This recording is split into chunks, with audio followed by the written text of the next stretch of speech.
खबर में खुश आमदीद। मैं हूँ आपका होस्ट सईद काजी और मेरे साथ मेरे को होस्ट मियां शाहिद साहब। रन डाउन और फिर बात को आगे बढ़ाते हैं। ट्रंप ने अभी दावा किया कि वो अपना हरमूज़ का कंट्रोल जो है वो लेने जा रहा है, मगर क्या ये ट्रंप साहब बहुत सी बातें करते हैं। वोल्टा फेस होता है, यू टर्न होता है, उसके बाद वो एकदम से भीगी बिल्ली बन जाते हैं, कभी शेर बन जाते हैं। इस तरह इस दरमियान ही वो लुढ़कते रहते हैं। बहरहाल उधर से बयान आया है, ईरानी जो है उनके खातमुन नबीयीन जो उनका डिपार्टमेंट है उसका, कि जनाब ये बिल्कुल हम आपको नहीं देंगे। और ये बात भी बहुत से अमेरिकन जो एनालिस्ट है वो कह चुके हैं कि ये मुमकिन नहीं है आपने हरमूज़ पर इस तरह से कब्ज़ा करना। इसके साथ साथ हम ये भी बात करेंगे ये जंग शुरू क्यों हुई, कैसे हुई, किसने पहल की, किसने MOU को वायोलेट किया, ये भी आज हमारा मौजू होगा। उधर एक डूम्सडे एयरक्राफ्ट होता है, जैसे यूँ समझ लें कि एक उड़ता हुआ कला होता है। एक जब नीचे बहुत बड़ा डिज़ास्टर हो जाए और कमांड एंड कंट्रोल सेंटर नीचे के ख़त्म हो जाएं, तो ऊपर से गवर्नमेंट की कंटिन्यूएशन के लिए, ये आमतौर पर न्यूक्लियर जंग के सिनेरियो में इस्तेमाल होता है। ये रूस से उड़ा है नहीं उड़ा है, बहरहाल इसकी कोई अभी तफसील नहीं आई, मगर आज ट्रंप साहब ने न्यूक्लियर आर्सनल्स इस्तेमाल करने की भी बात की है ईरान को धमकी देते हुए। तो ये भी अब इसके साथ साथ कतर क्या सालसी से निकल गया है, खबरें आ रही है कि नहीं कतर सालसी में मौजूद है। उधर एक नया बयान दिया है और इस बयान को रीइंफोर्स किया है चाइना ने भी, चाइना के प्रेसिडेंट ने इनफैक्ट, कि जी अगर आपके मुल्कों से या इर्द गिर्द के जो मुल्क हैं वो अगर हमला करते हैं ईरान पर, तो वो तमाम मुल्क ही निशाने पर होगा। तो खुदा न खास्ता, क्योंकि इससे पहले भी हमने देखा है कि अमेरिका ने अपने जो एसेट्स थे और जो अपने पर्सनल थे वो उनको सिविलियन आबादियों में वो यानी वहाँ पे प्लेस कर दिया था, उनको एक ये शील्ड बना के, ह्यूमन शील्ड में। तो उस हवाले से बात हुई। फिर अब दोबारा से तेल की कीमतों में इजाफे की बात हो रही है। दुनिया फिर एक के किनारे पर एक बहुत बड़ा रिसेशन मंडला रहा है। ये क्या सिलसिला होगा, और आखिर में हम बात करेंगे, हमारे साथ मलिक बोस्तान साहब होंगे, करेंसी अमूर के हैं और ऑर्गेनाइजेशन को भी हेड करते हैं। ये पूछेंगे डॉलर और रियाल का क्या मामला है, क्योंकि बहुत से लोगों ने रियाल जो है वो ख़रीदा है इन दिनों में, तो उसका क्या मुस्तकबिल होगा।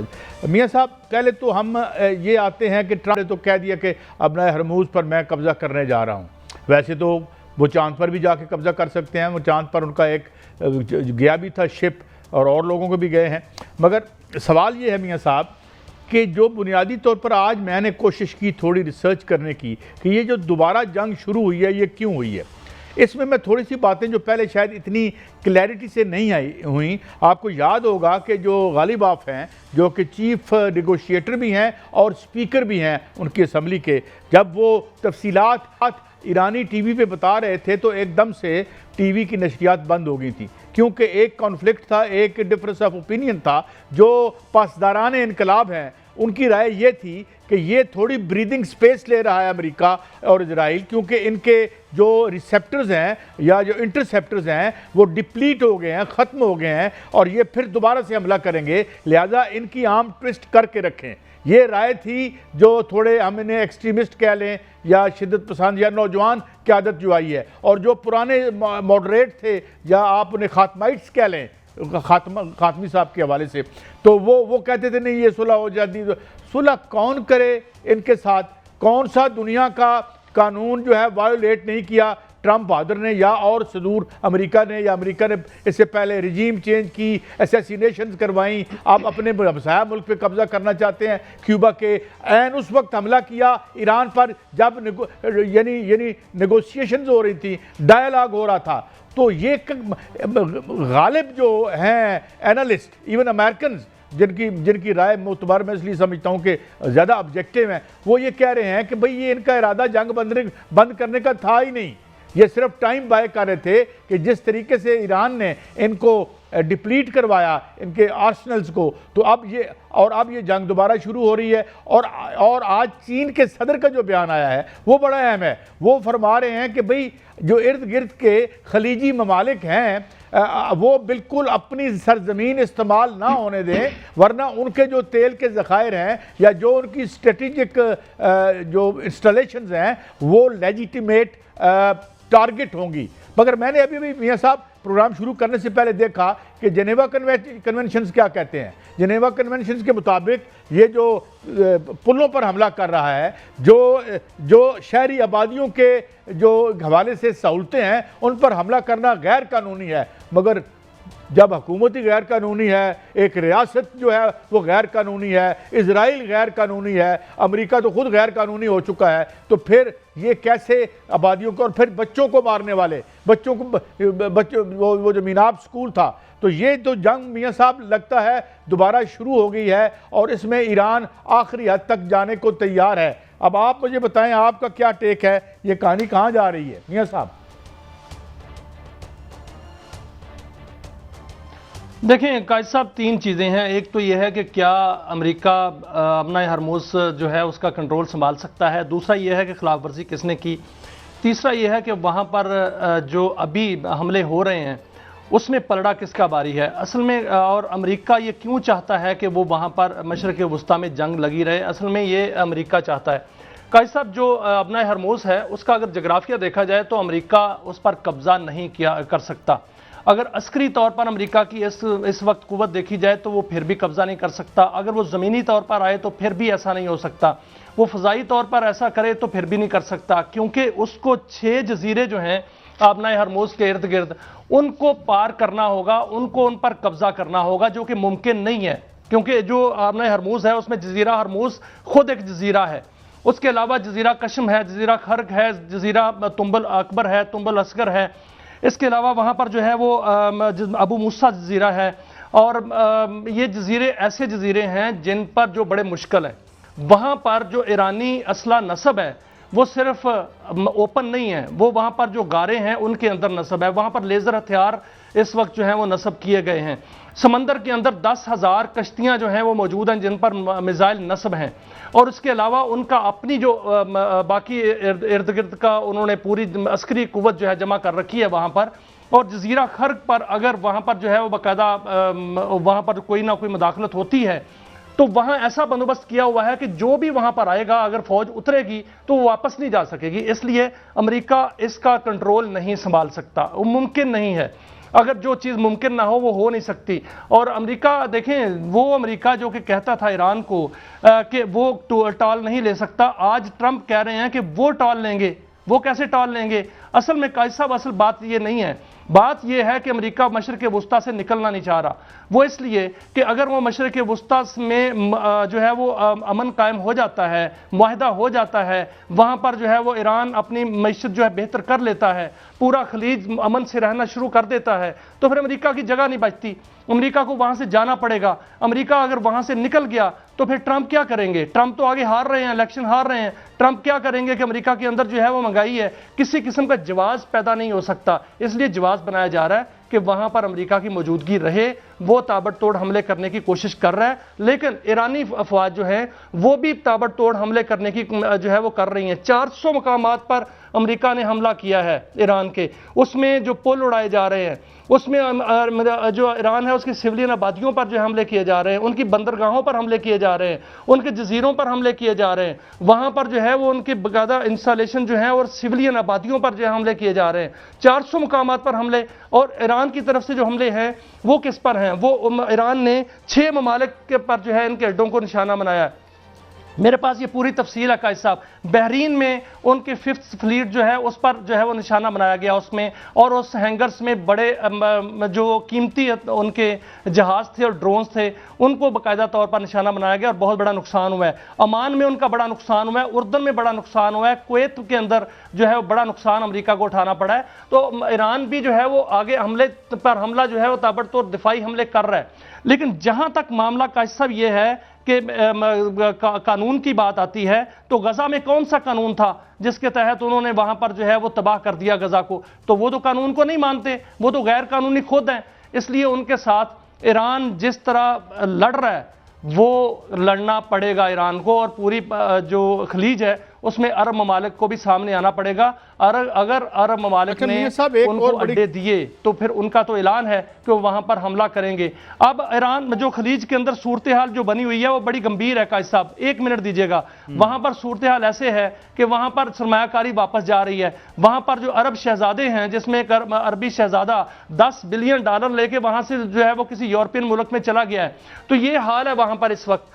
वहां खलीज की सूरत हाल बेहतर नहीं है, लेकिन सालसी की जो कोशिशें वो हो रही हैं।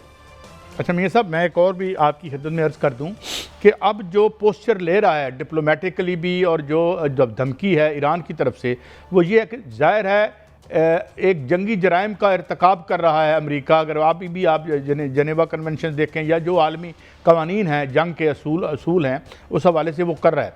अगर अब ईरान का ये कहना है कि अगर आप हमारे सिविलियन इंफ्रास्ट्रक्चर को अटैक करेंगे और आप ये अटैक जीसीसी मुल्कों की में जो आपकी बेसिस हैं उनको इस्तेमाल करते हुए करेंगे, तो इट मीन्स कि आपके जो आपका सिविलियन इंफ्रास्ट्रक्चर है वो फिर हमारे लिए भी लेजिटिमेट टारगेट होगा, क्योंकि पहले तो आप इसमें कर रहे हैं। एक बात तो ये आ गई। दूसरी बात जो इम्पोर्टेंट है वो चीन ने भी धमकी दे दी है। चीन ने भी ये कहा है कि जीसीसी के जितने ममालिक हैं वो इस्तेमाल ना हों ईरान की जो सिविलियन आबादियों पर हमले के ज़िम्न में और जो क्रिटिकल इंफ्रास्ट्रक्चर है उस हवाले से। लेकिन मुझे ये लगता है कि ट्रंप साहब की ज़हनी कैफियत तो पहले हम देख चुके हैं कि ये जो यूरोप में मीटिंग हुई थी वो ज़ेलेंस्की को पुतिन बुला रहे थे और ईरान को जापान कह रहे थे, और उसके बाद उन्होंने ये भी कहा कि शायद मुझे मार दिया जाए, बल्कि उसका हमने वो लिंडसे ग्राहम का जिक्र नहीं किया। उस हवाले से भी झूठा बल्कि इल्ज़ाम लगा रहे हैं कि वो तो अपनी आई से ही मर गया, जो मतलब यानी अपनी आई पंजाबी जो कहते हैं कि जिसे आप तबई मौत अल्लाह ताला ने उनको यानी बुला लिया। तो अब ये एक तो ये बात। दूसरी बात ये कि ये जंग मुझे लगता है अब will be fought to the finish, क्योंकि एक तो जो उसने ऐलान किया है, मुझे नहीं पता कि अमेरिकी डीप स्टेट या एस्टेब्लिशमेंट कैसे उसे अलाउ करेगी। वो ब्रीफ केस जिसमें वो इंतहाई मोहलक बटन है वो उसको इस्तेमाल करने देगी। इससे पहले खबर ये आई थी कि उसको एक्सेस डिनाई की थी। वहाँ के अमेरिकन जर्नलों ने वो एक्सेस उसको डिनाई किया था। ये खबर आई थी कि उनको मांग रहा था वो कि एक ब्रीफ केस होता है जो साथ चलता है, उसके साथ साथ जिसमें तमाम न्यूक्लियर जो एस्केलेशन की सारी सहूलत मौजूद होती है। तो अब क्या वो ये जिस तरह से कहा है कि वो करेगा, क्योंकि एक डेस्परेशन नज़र आती है। अब वो इस तरह है, एक स्पाइल्ड चाइल्ड जो से होता है ना, एक बच्चा जिद कर जाता है, रोने लग पड़ता है, इस तरह की उसकी कैफियत है। बट अनफॉर्चुनेटली एक biggest war machine is at his disposal. एक आयरनी है तारीख का एक मजाक है कि ये एक ऐसे इंसान के हाथों में है जिसके बारे में अमेरिका की अक्सरियत राय का ये ख्याल है कि मौसूम फातरो नकल हो चुके हैं, और बहुत से उनके साइकेट्रिस्ट और डॉक्टर्स पब्लिकली अमेरिकन टीवी पे आके कह चुके हैं कि इनका कोई मुआयना करा ले। लेकिन कायद साहब ट्रंप की बात ना करें सर। ट्रंप जो हैं वो आपको याद होगा जब जंग लगी हुई थी, जो 40 दिन की जंग हुई है, जिस दिन उनके F-35 जो है वो गिरे हैं और उसको गिराया गया है और पायलट का ऑपरेशन जारी था, तो उस रात को उसने बाकायदा चीखना शुरू कर दिया था ट्रंप ने, और वहां पर जो है वो मेज़ पर रखी हुई सारी चीज़ें तोड़ दी थी और बटन ढूंढ रहे थे, तो उस दिन भी उसको दूर रखा गया था। वो तो ऐसी हरकतें कर रहे हैं। लेकिन आज लगता है आज रात जो है अगर अमेरिका ने हमला किया तो दूसरी जानिब से जो इतलात आ रही हैं वो बड़ी ख़तरनाक है। कायद साहब, अगर अमेरिका ने आज ईरान पर, उनके जजीरों पर और ये कहीं भी जो है वो हमला किया और वहाँ पर उनके टारगेट्स को निशाना बनाया, तो ईरान की जानिब से मुकम्मल तौर पर ये जो है वो ऑर्डर दे दिया गया है कि वो नज़दीक जो मुल्क हैं जहाँ से उन पर हमला होता है वहाँ पर हमला कर दे। और नज़दीक कौन सा मुल्क है? यूएई है। अगर यूएई पर ईरान हमला कर देता है तो फिर इस दफ़ा जो उनके मिसाइल हैं, क्या बुर्ज खलीफा पर गिरेंगे, बुर्जुल अरब पर गिरेंगे, कहाँ पर गिरेंगे? तो मुझे तो लगता है कि ये बहुत बड़ी जंग जो है वो सामने नज़र आ रही है, क्योंकि इसमें ईरान जो ट्रंप हैं वो जंग चाह रहे हैं। और इस हवाले से जो दीगर ममालिक हैं ईरान के, जो दोस्त मुल्क हैं, सालसी तो कर रहे हैं, कतर भी सालसी कर रहा है, पाकिस्तान भी सालसी के लिए मुतहरक हो चुका है। आज वजीर आजम जो है कतर में हैं, वो ताज़ियत के लिए गए हैं, लेकिन उसमें सालसी की बात भी हो रही है। नायब वजीर आजम जो हैं वो भी मुतहरक हैं और बाकायदा तौर पर बातचीत जो है वो चल रही है। फील्ड मार्शल सईद आसिम मुनीर जहाँ तुर्की में हैं, वहाँ पर भी वो मुलाकातें करेंगे। ये सारा मामला हो रहा है, लेकिन साथ साथ दूसरे काम भी हो रहे हैं। वो ये हो रहे हैं जो दोस्त ममालिक हैं, जिस तरह रूस है, वो भी जो है वो मैदान में तकरीबन आ चुका है। मुश्तबा खामनाई साहब जो हैं उनको वहां मुंतकिल करने का भी प्लान है कि अगर कोई ऐसे हमले होते हैं जिसमें बाकायदा तौर पर फुल फ्लैज वार शुरू हो जाती है तो फिर उनको वहां पर मुंतकिल किया जाए, ताकि ऐसी सूरत हाल ना बन जाए जो अली खामनाई साहब के साथ बनी थी। तो वहां पर भी उनको मुंतकिल किया जा सकता है और ये राय पाई जा रही है। और इसके अलावा वहां से कुछ बहुत सी टेक्नोलॉजी जो है ये भी इतलात मिली हैं कि वो मुंतकिल की गई हैं ईरान को, और ईरान ने बाकायदा अपने जजीरों पर उसको इंस्टॉल कर दिया है। और अगर आज हमला होता है, और जहां से भी हमला हुआ, जिस भी एयरबेस से हमला हुआ, वो उर्दन से हो, वो बहरीन से हो, वो कतर से हो, वो यूएई से हो, जिस भी जगह से होता है, तो पासदारान इनकलाब ने बाकायदा तौर पर यह ऐलान कर रखा है कि वो वहाँ पर हमले करेंगे, दिफाई हमले करेंगे। और उनका पहला हदफ जो है वो यूएई ही होगा। अगर यूएई पर हमला होता है तो उनके खैबर शिकन मिसाइल जो हैं वो बाकायदा तौर पर हमला करने के लिए उन्होंने सबसे पहली लहर जो है उसको मुंतखब किया है, और उसके बाद जो है उससे जील और दीगर मिसाइल जो है उनकी लहरें चलाएंगे और ये फुल फ्लैज वार शुरू हो जाएगी। अगर ये शुरू हो जाती है तो जो चीन के सदर कहते हैं वो एम ही नहीं कह रहे, वो बाकायदा इतलात के साथ कह रहे हैं। उनके पास सैटेलाइट जो है वो मालूमात हैं, इसलिए उन्होंने वार्न किया है कि इस तरह की हरकत जो है वो ना की जाए, क्योंकि दुनिया ना सिर्फ जंग की लपेट में आ जाएगी, तवानाई के बहरान की लपेट में भी आ जाएगी, और जो मुआशी बहरान है उसकी लपेट में भी आ जाएगी। कायद साहब, आज देखिए तेल की कीमतें बढ़ चुकी हैं, वहां अपना हरमुज में जो है ट्रैफिक कम से कम जो है वो हो चुकी है। वहां से आज सिर्फ 6 जहाज गुजरे हैं, कल जो है वो 20 जहाज गुजरे थे।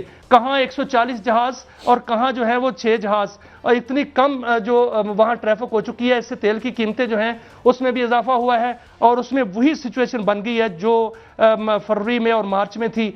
अगर इस सिचुएशन बढ़ती है तो फिर ये बड़ा खतरनाक होगा। अच्छा, इसमें पायलट खामोश है, वो खामोश नहीं है, वो किसी बड़ी साजिश का जो है उसमें लगा हुआ है कि इधर अमेरिका हमला करेगा, उधर से इजराइल हमला करेगा, लेकिन ईरान जो है वो मुकम्मल तौर पर तैयार है। जो दो आराई के जो है वो उस पे आ चुका है। दो आराई हैं, अब दो आरा आई हैं। एक तो जो हम कोट करते रहते हैं लैरी सी जॉनसन को, वो भी एक्स ऑपरेटिव है, इसी तरह मैकग्रेगर को हम करते रहते हैं।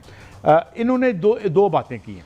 एक तो इन्होंने ये बात की है, ये मैं आज की बात कर रहा हूँ उनकी रिसेंटली, कि बहुत सी सॉर्टीज या बहुत से जहाज़ जो हैं चाइना से वो यहाँ आते रहे, और बहुत सी ह्यूमैनिटेरियन एड जो है तो अब मुझे नहीं पता कि वो कैस्पियन सी के जरिए आई हैं जो कि रशिया से आई हैं। और साथ उन्होंने एक और बात भी की है, उन्होंने कहा है कि जो हालांकि ये बात ईरान ने कभी मानी नहीं, और इस दावे को कभी चाइना ने तस्लीम नहीं किया कि वहाँ पे चाइनीज़ फुटप्रिंट्स हैं, चाइनीज़ जो माहिरीन हैं वो उनके मुताबिक ईरान में मौजूद हैं। ये दोनों यानी एनालिस्ट का कहना है। और साथ ये भी कि बहुत सा ऐसा, जिस तरह आपने टेक्नोलॉजी की बात की, वो बात कुछ मिसाइल्स की कर रहे हैं, कुछ असले की कर रहे हैं, कि वो यहाँ पे ये ऑलरेडी वहाँ पर ये पहुँच चुका है। तो इसमें इसका मतलब ये है। और दूसरी बात कि एक बड़ी इसमें बड़ी नाजुक सी बात है, अभी इसमें इजराइल एंटर नहीं हो रहा, और इजराइल का मसला ये है कि Israel is very low on interceptors. Israel इसलिए नहीं, और ईरान भी इस हवाले से थोड़ी सी रेस्ट्रेंट दिखा रहा है। लेकिन मुझे इसकी समझ नहीं आई, कभी ये किसी माहिर से पूछेंगे कि अगर इजराइल इतना वल्नरेबल है तो उधर भी ज़रा थोड़ा सा ठोका ठाकी कर दें, ताकि, क्योंकि अब तो ये खुलम खुला एक खेल हो गया है। मगर मुझे मियाँ साहब ये लगता है कि ये एक वाटर लू की तरफ जा रहा है, जैसे हम अंग्रेज़ी में वाटर लू कहते हैं। ये ट्रंप अपने वाटर लू की तरफ जा रहा है, और उसमें जो स्ट्रेटजी है, मैं 2 फिक्रों में आपको बता दूं। स्ट्रेटजी ये है, ईरानी जो पासदारान इनकलाब हैं वो इतनी कास्ट जो है वो कर देना चाहते हैं इस जंग की, कि वो इस दफ़ा ये चाह रहे हैं कि ठीक है, ये क्राइसिस जाहिर है, उनके जो बच्चे मारे हैं आप तो जवाबन वो करेंगे, कुछ ना कुछ तो करेंगे। और वो करेंगे क्या, या करना क्या चाह रहे हैं? वो चाह रहे हैं कि एक फुल ब्लोन रिसेशन अमेरिका को हिट करे। वहाँ पे जो $9 तक फी गैलन गैस की कीमत, गैस कहते हैं पेट्रोल को आमतौर पर अमेरिका में, वो उससे ऊपर जाए।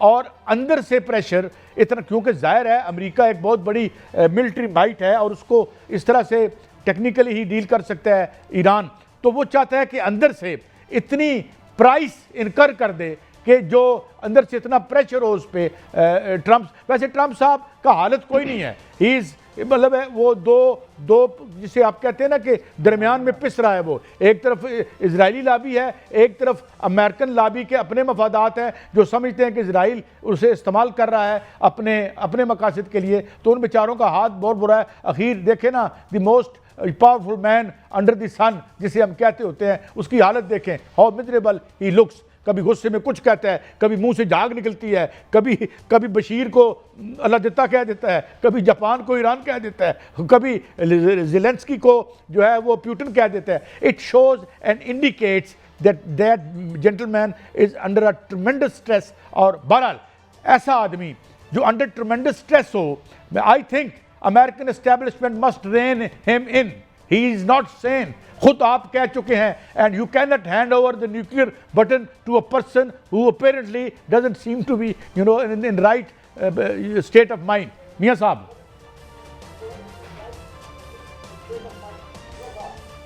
बिल्कुल काजी साहब, देखें जहां तक सदर ट्रंप की बात है वो तो दो तरह से परेशान है।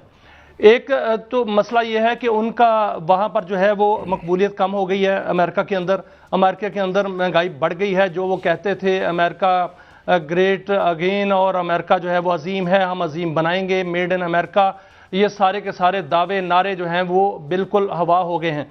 और दूसरा, उनको जो मशरक़ वुस्ता में हजीमत का सामना करना पड़ा है, शिकस्त का सामना करना पड़ा है, इसमें कोई शक नहीं, दोनों मुल्कों को, इजराइल को और अमेरिका को, वो भी उसको जो है वो बाकायदा तौर पर ये बात सता रही है। अब ट्रंप जो है वो हर सूरत ये जंग जो है वो लड़ना चाह रहे हैं। वो इसलिए कि अगर वो ये जंग नहीं लड़ता तो वो जंग जो है वो नहीं जीतता और दोबारा जो है वो विक्ट्री की तरफ नहीं जाता, तो फिर क्या होगा। पहले ही उनका जो है वहाँ पर जो उनकी मकबूलियत जो है वो बहुत कम हो गई है, तो अब मज़ीद कम हो जाएगी।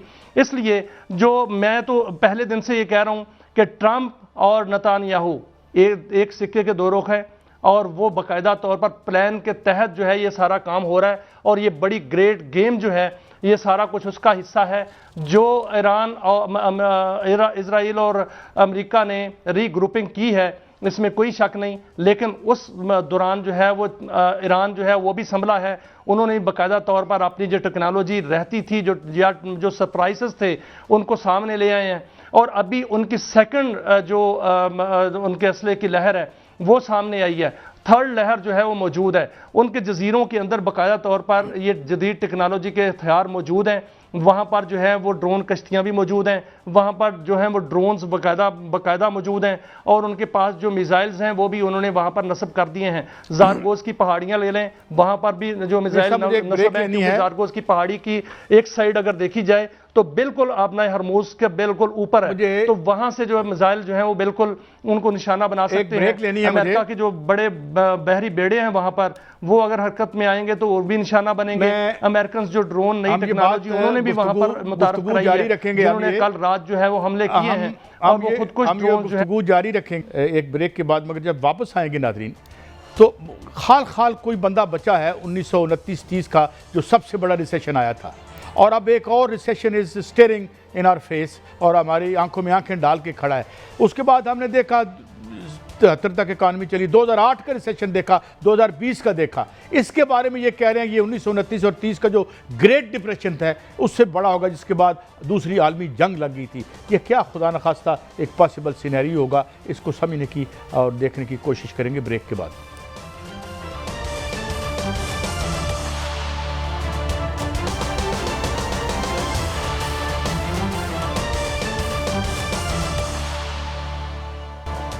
वेलकम बैक नाज़रीन, आपको दो ब्रेकिंग न्यूज़ देते हैं और फिर से तज़किए का आगाज़ करेंगे। पहले आपको ख़बरें देते हैं।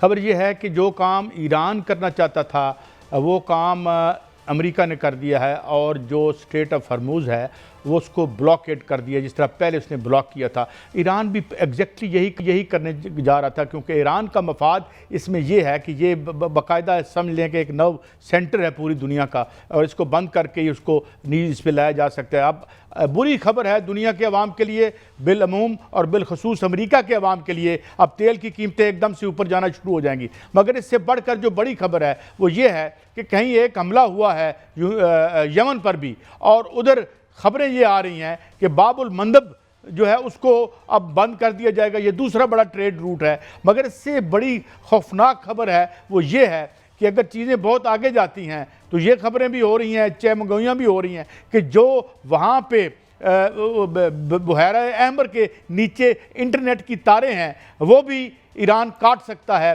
तंग आमद बजंग आमद के तहत। तो मियाँ साहब, ये एक फर्दर एस्केलेशन हमें नज़र आती है, और ये बिल्कुल यानी पहले तो हम इस बात को दोबारा से इयादा कर दें कि जो ओमान के हिस्से से जहाज़ गुजारने की कोशिश की तो जो 14 MOU के नुकात थे इसमें ईरान ने खुल्लम खुल्ला कहा था, और जो प्रेस टॉक्स भी की थी गालिबाफ ने, उसमें कहा था कि ये हमारी जो है होगी, किसको गुजरने देते हैं, उसके क्या अखराजात होंगे। मगर इधर सुना है कि ट्रंप साहब भी 15-20%, ये भी मिस्टर 20% बन गया लगता है। तो ये भी कह रहे हैं जी हमें भी हिस्सा दो तो फिर हम गुजारेंगे। आई थिंक क्या कहते हैं कि अकल, या जिसे कहते हैं ना कि हैज़ टेकन लीव, जो उनका ज़हनी जो है इस वक्त कैफियत नज़र आ रही है, उसमें एक तो इम्पोर्टेंट रेज है, एक गुस्सा है, इम्पोर्टेंट रेज जिसे अंग्रेजी में कहते हैं, और दूसरी जिसे आप एम्पीरियल एरोगेंस जिसे आप कहते हैं। ये एक मोलक इम्तजाज है जिस ज़हनी कैफियत से ये गुजर रहे हैं। तो दुनिया एक बार फिर बड़ी तबाही की तरफ बढ़ रही है, और अगर जो 50,000 या 20 या जितने भी ये ट्रूप्स ले के आए हैं, ये अगर हमाकत फरमाएंगे, जो कि कोई बैद नहीं है कि ये कर जाएं, और 50,000 जो अमेरिकी फ़ौजी हैं उनकी जान पे खेल जाएं, और साथ साथ ईरान के मासूम लोगों के लिए भी ख़तरा बने, तो ये एक और बड़ी हमाकत होगी। तो I don't know, better sense must prevail. और हमने तो पाकिस्तान ने बड़ा आज एक पॉजिटिव बयान दिया है, जो आज हमने डाउन में भी देखे हैं, और मैसेज भी दिया है कि better sense should prevail, both the parties must stick to the MOU जो साइन हुआ था, इस पे बेस करके तो आगे बढ़ें। मगर मुझे नहीं लगता कि अमेरिका बहादुर जो है ये जो खाक चाटनी पड़ रही है ये इन्हें हजम नहीं हो रही, और ये कुछ ज़्यादा ही देखना और दिखाना चाह रहे हैं। मियाँ साहब, ये दो खबरों पे कमेंट करें, एक तो ये कि इसने खुद ही बंद कर दी है, और दूसरा बाबुल मंदब की क्या खबर है मियाँ साहब? देखें कायद साहब, ये बिल्ली थैले से बाहर आ गई है। ट्रंप पहले भी ये चाहता था कि वो जिस तरह वेनेजुएला में उन्होंने ऑपरेशन किया, वहाँ से उनके सदर को उठा लिया, और साथ ही कहा कि मैं उनके तेल के कुओं पर कब्जा कर चुका हूँ, वो यहाँ भी तेल के लिए ही आया है, और वो तेल पर जो तेल का रास्ता है उस पर कब्जा करना चाहता था पहले ही, और ईरान ने वो कब्जा नहीं करने दिया, और वो कब्जा नहीं हो सकता। अब यह है कि उन्होंने दोबारा नाकाबंदी कर दी है, और इसमें नाकाबंदी पे ट्रंप क्या कहते हैं, वो कहते हैं 20% मैं लूंगा। मिस्टर 20% जो है वो 20% वो लेगा, बाकी ईरान जो है वो $2 मिलियन जो है ईरान लेगा, जो वहां से गुजरेगा इसका मतलब $6 मिलियन वो उनको देगा। तो फिर वो क्या करेगा? वो तेल की कीमतें क्या होंगी, वो तिजारत कैसे होगी, वो चीज़ें जो वहाँ से गुजरेंगी, या शायद खुर्दोनोश गुजरेंगी, या वहाँ से जो यूरिया गुजरेगी, वहाँ से जो है वो तेल गुजरेगा, वो मुल्क कैसे सर्वाइव करेंगे? ये क्या हो रहा है कायद साहब? ये एक तरफ देखें, एक तरफ जो मुआहिदा है वो खास तौर पर सबने देखा है, उस पर बाकायदा लिखा हुआ है कि 60 दिन के अंदर अंदर इसको तय करना है। उस वक्त तक आबनाए हरमूज जो है वो ईरान के जेरे कंट्रोल रहेगी, और उसके सर्विसेज के वो पैसे ले सकता है। ईरान ये कहता है कि ओमान के साथ मिलकर वो दोनों इसको जो है वो मैनेज करेंगे। ये मुमकिन, ये बहुत अच्छी बात है। क्यों? कुछ का कुछ हिस्सा जो है ओमान को लगता है, कुछ हिस्सा जो है वो ईरान को लगता है, तो वो दोनों मैनेज करेंगे। ये तीसरा फरीक क्यों है वहां पे? वो इसीलिए कायद साहब वहां पे है, एक तो अमेरिका मशरक़ वस्ता में रहना चाहता है, वो बहाना बना रहा है, वो चाहता है कि किसी ना किसी जवाब बना के वो वहां पर रहे, और वो यहाँ अनरेस्ट पैदा रहे ताकि उसकी जवाब वहां पर रहे कि वो वहां रहना चाहता है। दूसरा, वहां पर बाकायदा तौर पर जो आपने लफ्ज़ बोला, मैं उसको कहता हूं कि माफिया क्या होता है? एक के घर को रास्ता जाता है, चौक से उसको बंद कर दो और वहां से गुजरने वाला, उसके घर को गुजरने वाला हर शख्स पैसे दे। ये अमेरिका चाहता है। ये ऐसा नहीं होगा। ऐसा कैसे होगा? दूसरा, जो बाबल मंदब जो है वो बंद हो गई, जिस तरह वहां पर यमन पर हमला हुआ है, जो हौसियों ने वहां पर जो है वो दिया है, बाकायदा तौर पर धमकी दे दी है, तो फिर क्या होगा? जो थोड़ा बहुत उस रास्ते से तिजारत होती है वो भी बंद हो जाएगी, ये भी बंद हो जाएगी। फिर पूरी दुनिया जो है वो इस तरह माशी बहरान में का शिकार हो जाएगी कि जो कई सालों तक जो है वो कायम रहेगा। वो बाकायदा तौर पर पूरी दुनिया को माशी तौर पे भी और जो तवानाई के हवाले से भी वो पत्थर के ज़माने में ले जाएगा। कायद साहब, आज देखें चंद दिन हुए, आज जो तेल की कीमतें हैं वो ब्रंट ऑयल मार्केट में $79 हो गई हैं और जो WTI मार्केट में $73 हो गई हैं। अगर बाबुल मंदब में बंद हो गया, यहाँ भी बंद हो गई, तो ये तो जो तेल की कीमतें हैं $128 पे पहुंच जाएंगी। जो अगर $128 जो पहले थी वहां पर पहुंच गई, तो पाकिस्तान में जो है पेट्रोल की कीमत क्या होगी? $14 तो फिर बढ़ा दिए थे पिछले हफ्ते। अब जो आगे क्या $100 बढ़ेगा? क्या $150 फिर बढ़ेगा? क्या ये 500 से ऊपर जाएगी?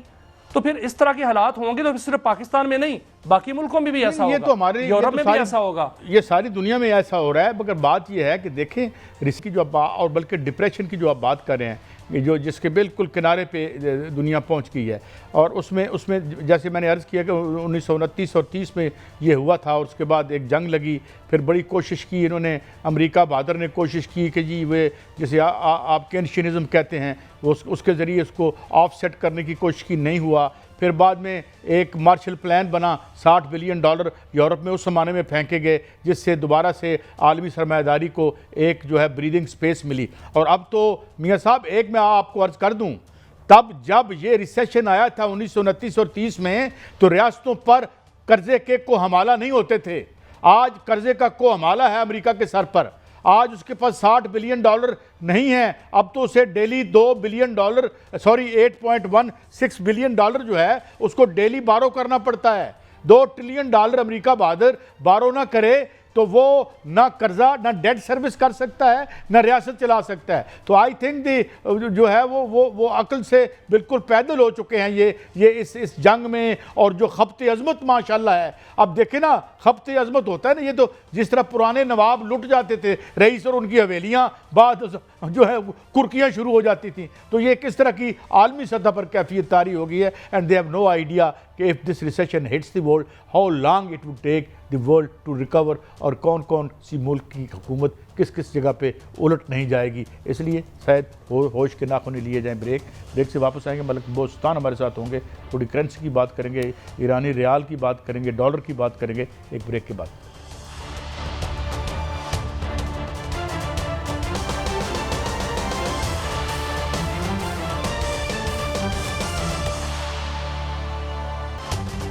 वेलकम बैक नाज़रीन। हमें ज्वाइन किया है मनी एक्सचेंज कंपनीज एसोसिएशन के चेयरमैन जनाब मलिक बोस्तान साहब ने। मलिक साहब, बहुत शुक्रिया आपके वक्त के लिए। मलिक साहब, एक तो अब तो सिचुएशन लम्हा बलमा बदल रही है। पहले तो मैं ये बात कर लूँ कि एक तो ये है कि पाकिस्तान में ईरानी रियाल नहीं मिल रहा था, और उसके बारे में एग्जेजरेटेड या क्या एक स्पेकुलेशन शुरू हो गई थी। तो एक तो ये बताएं, और सेकंडली मेरा सवाल का दूसरा हिस्सा ये है कि जो डॉलर की कीमत है, क्या ये वही है, और स्टेट बैंक इस कीमत को यहाँ पर रखता है, बाज़ औक़ात डॉलर ख़रीद के इसको यहाँ सस्टेन किया जाता है। इन दोनों चीज़ हवाले से आपकी क्या राय है मलिक साहब? बिस्मिल्लाहिर्रहमानिर्रहीम। सब पहले तो ईरानी रियाल अभी पाकिस्तान में बहुत ही मुख्तलिफ तादाद में मौजूद है, ये गलत खबर है कि मिल नहीं रहा।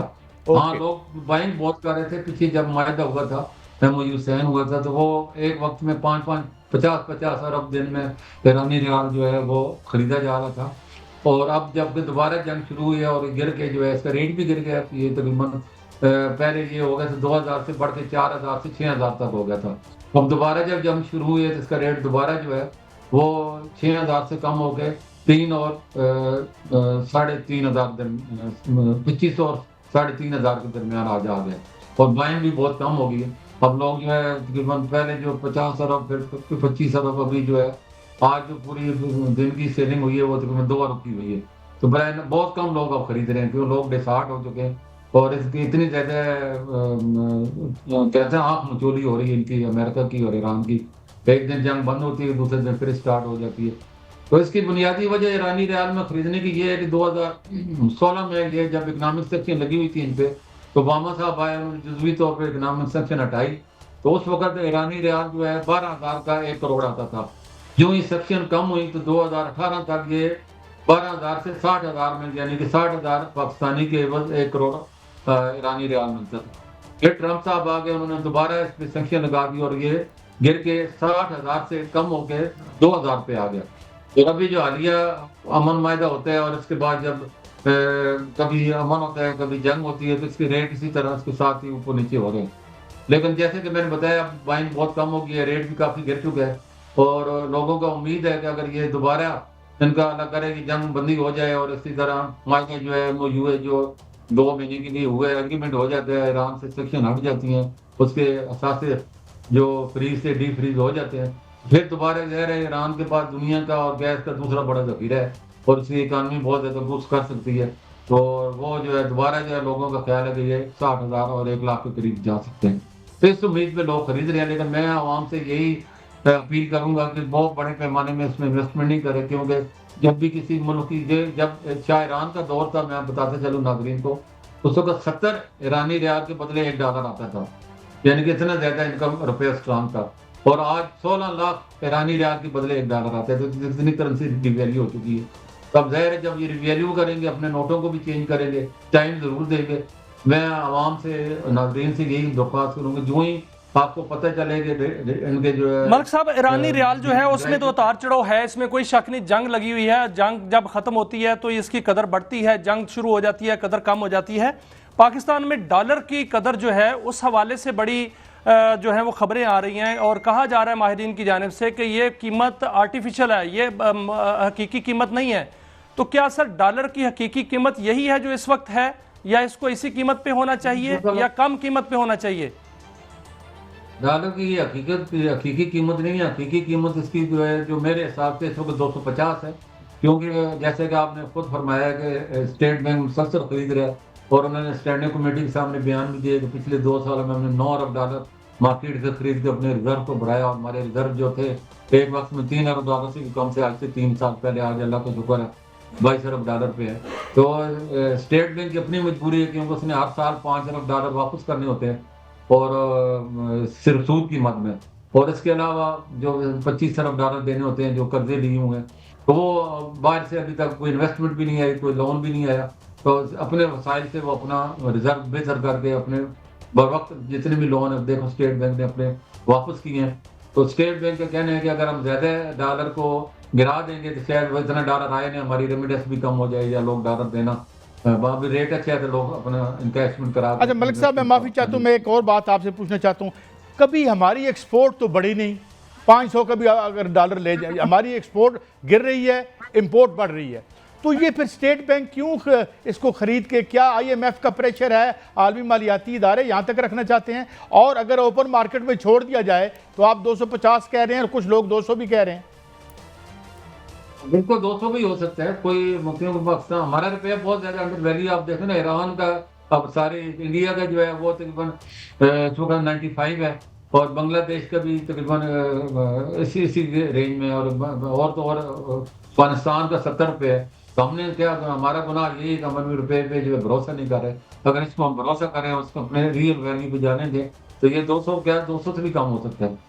तो ये सारी चीजें इसी चीज की है कि हमारी स्टेट बैंक खरीदारी बहुत ज्यादा, हर महीने 500 मिलियन से 700 मिलियन डॉलर स्टेट बैंक खरीदता है, जिसकी वजह से डॉलर को सपोर्ट और रुपये में रिवैल्यू। लेकिन मलिक साहब, जो स्टेट बैंक के गवर्नर हैं उनका काम तो रुपए को मुस्तकम करना है और ऐसे रुपए की कदर को ज्यादा करना है। ऐसी पॉलिसियां जो है उनको लानी चाहिए। ये तो डॉलर को बिल्कुल जो है मुस्तकम करके बैठे हुए हैं उस सतह पे जो कि आर्टिफिशियल उसको नजर आ रही है। और ये दावा जो कि अभी आपने भी कहा कि 250 और ये मार्केट का दावा है कि 200 तक हो सकता है, तो फिर इसको अगर छोड़ दिया जाए, मार्केट फोर्सेस पर छोड़ दिया जाए, तो 200 तक फिर आ सकता है दोबारा डॉलर? क्यों नहीं आ सकता? मैंने जैसे रीजन में हमारा रुपया अभी भी अंडर वैल्यू है ना। देखो ना, अफगानिस्तान जिसमें इकोनॉमिक सेक्शन है वो 70 रुपए का है, बांग्लादेश जो है वो 95 का है, और जो है क्या कहते हैं 92 95 का जो है इंडिया का भी चल रहा है इस वक्त। उसका जब से गुज़श्ते साल मई में जंग हुई है तो उसका रुपया बहुत ज़्यादा गिरा, उसके रिजर्व भी गिरे, और पाकिस्तानी रुपया रिजर्व भी बढ़े और रुपये भी बढ़े। तो ये बड़ा अल्लाह का शुक्र है, पाकिस्तान का रुपया दिन ब दिन मजबूत होने की पूरी सलाहियत रखता है। सिर्फ स्टेट बैंक का कहना है कि हम अपने रिजर्व किस तरह बिल्ड करें, और हमने जो हर साल 20 से 25 अरब डॉलर वापस करने होते हैं, और अगर हम बाइंग नहीं करेंगे तो हम डिफॉल्ट दोबारा कर देंगे और हमारे रिजर्व कम हो जाएंगे।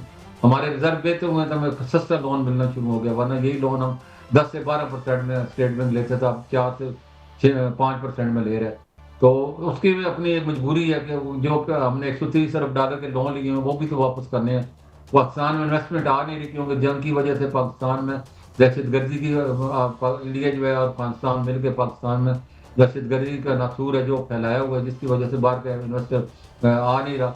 तो ये हमारे लिए बदकिस्मती है, हमारे एक्सपोर्ट भी इसी वजह से कम हो रही है। हमारे एक तो क्लाइमेट चेंज है, दूसरा मुल्क में दहशतगर्दी इतनी ज्यादा हो चुकी है। मलिक साहब, आपके वक्त से जो है फायदा उठाऊंगा, आप तशरीफ लाए हैं, सोने की भी बात कर लेते हैं। सोने की कीमतें जो हैं वो कम हो रही हैं, बतदरीज कम हो रही हैं। आज भी 3000 बल्कि 3800 रुपया जो है वो फी तोला कम हुई है, और आवाम की ख्वाहिश भी है कि सोना जो है वो सस्ता हो, बल्कि लोग तो यहाँ तक कहते हैं और माहिरीन भी कहते हैं कि 2 लाख तक होना चाहिए कम अज़ कम। तो क्या सोने की कीमतें भी आगे कम होती हुई नजर आ रही हैं?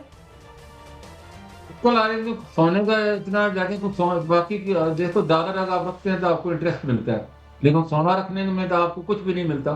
सोना तो एक समझो कि बस आपके कोई रिजर्व को फायदा नहीं देता, सिर्फ एक फिगर होता है कि आपको इतने टन सोना पड़ा है, तो ना ही उसकी एक्सचेंज हो सकता है, डॉलर का आपका बिजनेस भी हो सकता है।